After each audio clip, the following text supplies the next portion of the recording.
যারা সোশ্যাল মিডিয়ায় add run করতে চান তাদের একটা কমন প্রশ্ন, ফেসবুকে অ্যাড রান করব নাকি গুগল অ্যাডস অ্যাড রান করব। এখন আপনাকে বুঝতে হবে আপনার বিজনেসের ক্রাইটেরিয়া কি।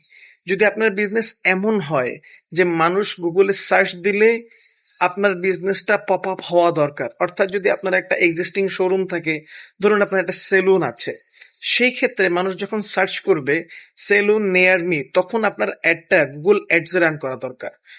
যখন এমন হবে আপনার প্রোডাক্ট বা আপনার শোরুম যেটা মানুষকে স্ক্রল বন্ধ করতে বাধ্য করবে, অর্থাৎ ফেসবুকে যে আমরা স্ক্রল করি বিভিন্ন সোশ্যাল মিডিয়াতে, এই স্ক্রল বন্ধ করতে বাধ্য করবে, তখন আপনার জন্য কাজ করবে ফেসবুক অ্যাড। ধরুন আপনার একটা কাপড়ের শোরুম আছে, সেখানে আপনারা নতুন ডিজাইন ইনক্লুড করেছেন, মানুষকে এটা জানান দেওয়া দরকার, সেক্ষেত্রে আপনার দরকার পড়বে ফেসবুক অ্যাডস। আশা করি এই কনফিউশনটা ক্লিয়ার হয়েছে।